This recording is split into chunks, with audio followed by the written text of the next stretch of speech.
தென்னாடுடைய சிவனை போற்றி, என் நாட்டவர்க்கும் இறைவா போற்றி. ஓம் நமச்சிவாயம். அன்பான மகர ராசி நண்பர்களே, சகோதர சகோதரிகளே, உங்கள் அனைவருக்கும் எனது கனிவான வணக்கத்தை தெரிவித்துக் கொள்கிறேன். மகர ராசி நண்பர்களுக்கு பதினோட தலைப்பை பாருங்க. மார்ச் 6ஆம் தேதி விடை பெற்றார் சனி பகவான். வாழ்ந்து காட்டப் போகும் மகரம், இனி உங்களை யாரும் நெருங்க முடியாது அப்படிங்கிற தலைப்பை நான் கொடுத்துருக்கிறேன். உண்மையிலே மகர ராசி நண்பர்களை மரணமே நெருங்கிவிட்ட காலமும் உண்டு. ஒரு 7.5 ஆண்டு காலங்கள் 100க்கு ஒரு 70% பேர் மரணத்தின் விளிம்புக்கே போய் திரும்பி வந்தவர்கள் நிறைய பேர் இருக்கிறாங்க. உண்மைதான், மறுக்க முடியாத உண்மை. அந்த அளவுக்கு சனி பகவான் விரய சனி காலத்தில் ஒரு 2.5 ஆண்டு காலங்கள் நிம்மதியை கெடுத்தார். ஜென்மச்சனியாக வந்து ஒரு 2.5 ஆண்டு காலங்கள் மன நிம்மதி முற்றிலையும் கெடுத்தார். பாதசனியாக வந்து நடக்க விடாமையும் பண்ணிட்டார். ஆக திரும்புகிற திசையிலெல்லாம் என்ன சொல்கிறது, அப்படி ஒரு எதிர்மறையான ஆற்றல்.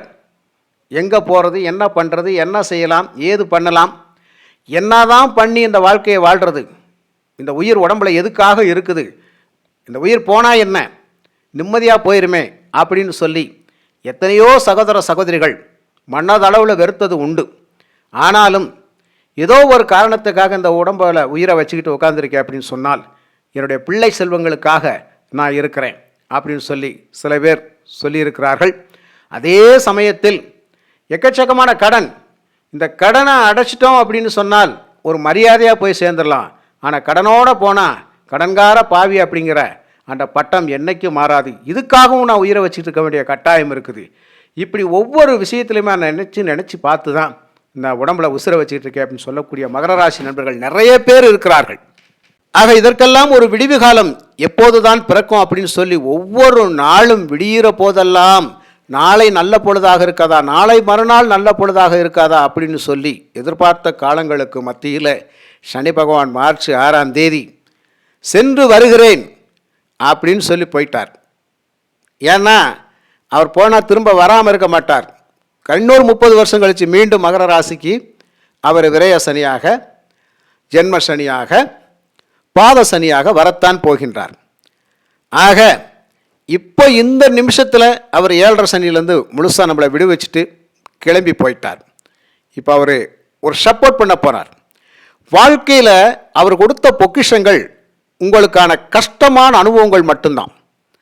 ஏன் உங்களை நான் கஷ்டப்படுத்தினேன் அப்படின்னு சனி பகவான் சொல்கிறாருன்னா, நிறைய விஷயங்கள் நீங்கள் யதார்த்தமாக இருக்கிறீங்க, வெளுத்ததெல்லாம் பாலுன்னு சொல்லி இருக்கிறீங்க. இது ஒரு காலமும் உங்களுக்கு செல்லுபடி ஆகாது. ஆனால் வினயத்தோடு இருங்க, கொஞ்சம் சூதுவாது வினயத்தோடு இருங்க. அப்போ தான் இந்த பூமியில் நீங்கள் வாழ முடியும்.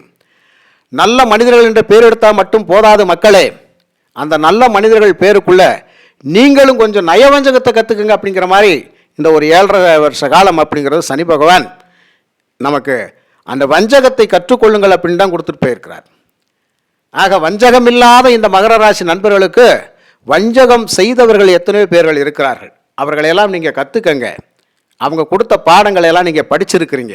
இனிமேல் உங்கள் வாழ்க்கைக்கு நீங்கள் எப்படியெல்லாம் பயணிக்கணும் அப்படின்னு சொல்லி நான் 3ஆம் இடத்துலேருந்து உங்களுக்கு நான் சப்போர்ட் பண்ணுறேன் அப்படின்னு சொல்லி இப்போ உபஜயஸ்தானமான குருபவனுடைய வீடும் மீனத்தில் போய் சனி பகவான் அமர்ந்திருக்கிறார்.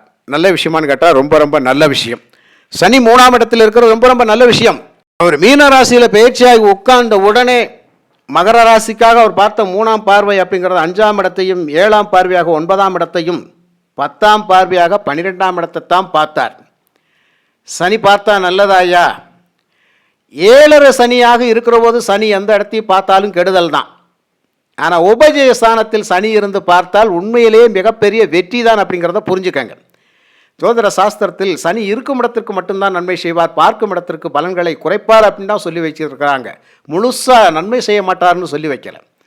அந்த விதத்தில் மகர ராசி நண்பர்களுக்கு 3ஆம் இடத்தில் சனி பகவான் இருப்பது அப்படிங்கிறது இனம், மொழி, மதம் கடந்து ஏதோ ஒரு சூழ்நிலையில் யாரோ ஒருத்தர் மகர ராசி நண்பர்களுக்கு கை கொடுத்து தூக்கிவிட போகிறாங்க. அது யாருன்னு தெரியல, கண்டிப்பாக உதவி செய்ய வருவாங்க.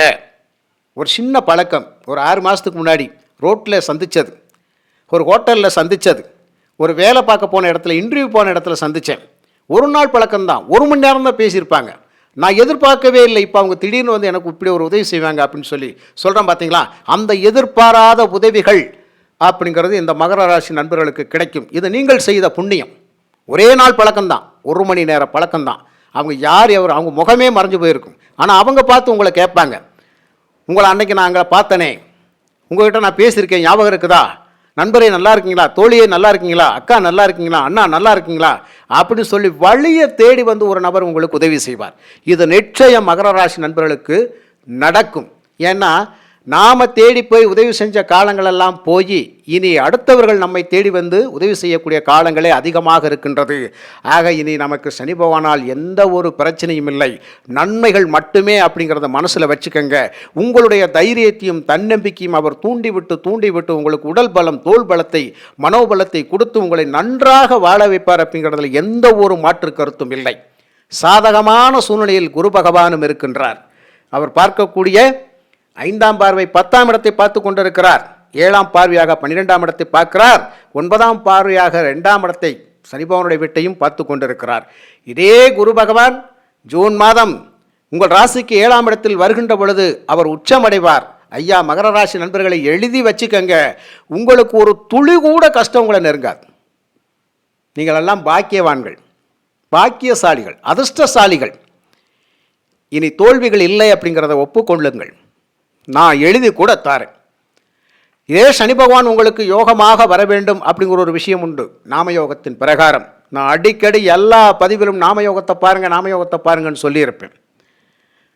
அப்படி சனி பகவான் யோகாதிபதியாக வரக்கூடிய நாமயோகங்கள் 3 உண்டு.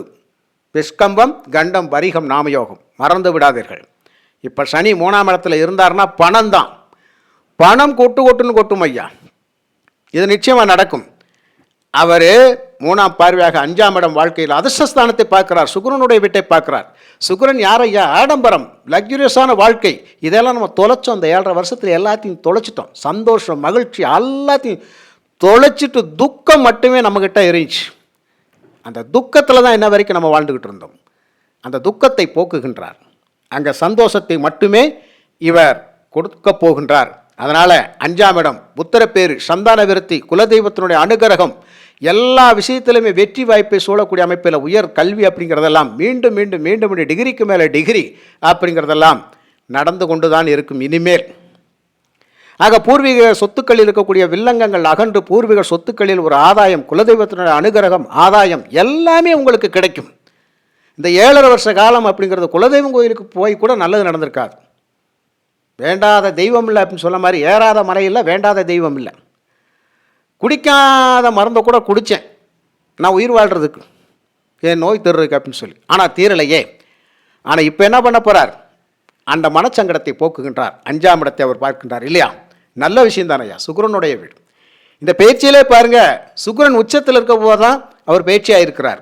மகாலட்சுமி அம்சம் அருமையாக இருக்கின்றது. இப்போ மகாலட்சுமியும் இந்த மகர ராசி நண்பர்களுக்கு கை கொடுத்துத்தான் ஆக வேண்டும் அப்படிங்கிற மாதிரி அவங்களே கை கொடுக்குறாங்க. இனி சகல சௌபாக்கியங்கள் தான், குறைகள் ஒன்றும் இல்லை. கணவன் மனைவி ஒற்றுமை, புரிந்தவர்கள் ஒன்று சேரக்கூடிய அமைப்பு, நண்பர்கள் அப்படிங்கிறது ஒரு இணைவு, நல்ல உறவு பாலம் அப்படிங்கிறது, பிஸ்னஸ் பார்ட்னர்ஸ் எல்லாம் ஒரு ஒற்றுமை தான். மிகப்பெரிய சப்போர்ட்.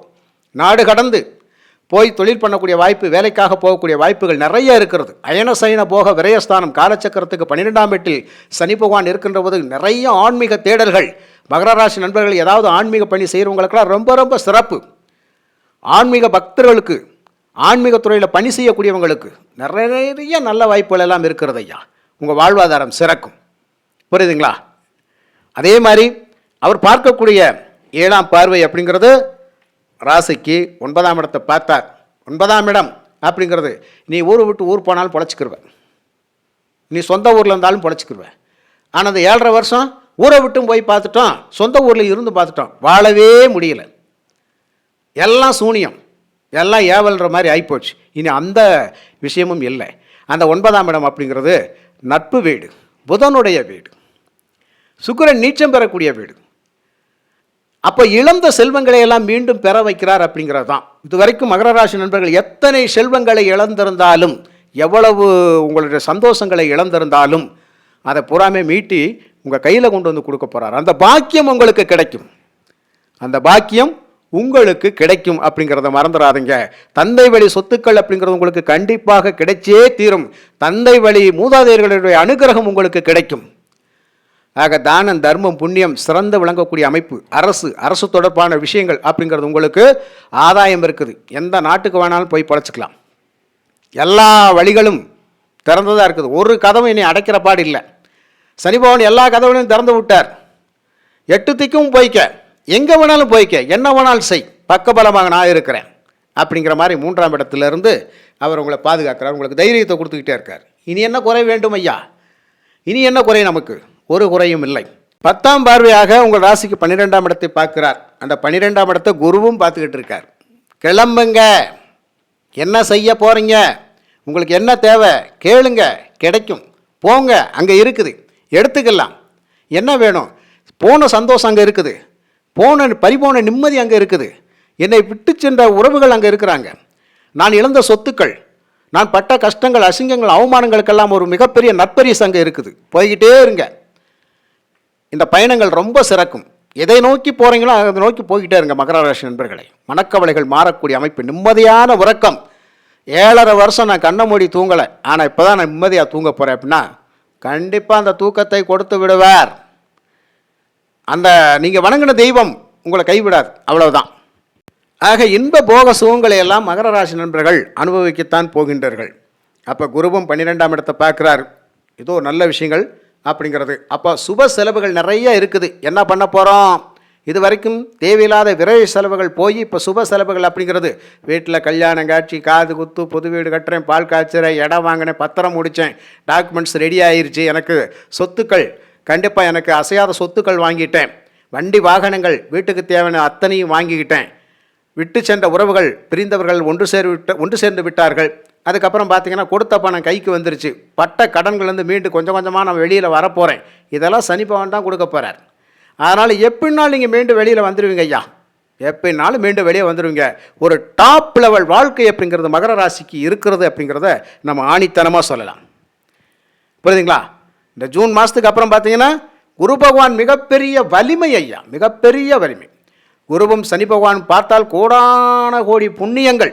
மகர ராசி நண்பர்கள், நீங்கள் இன்ன வேலை தான் கிடையாது, என்ன வேலை செய்து கொண்டிருந்தாலும் அந்த தொழில் வேலை மிக மிக மேன்மை பெறும், மிக மிக மேன்மை பெறும். இது வரைக்கும் மகர ராசி நண்பர்கள் ஆரோக்கிய குறைபாடு, கால் வலிக்குது, பாதை வலிக்குது, முட்டு வலிக்குது, முழங்கால் வலிக்குது, நரம்பு பிரச்சனை, சத பிரச்சனை, கெண்டைக்காலில் தான் அதிகமான பிரச்சனை, கணுக்காலில் தான் அதிகமான பிரச்சனை, உட்காந்தா நின்னா நடந்தா எல்லாமே கடக்குன்னு சத்தம் கேட்குது. கொஞ்சம் கொஞ்சமாக மாறிடும் நண்பர்கள்.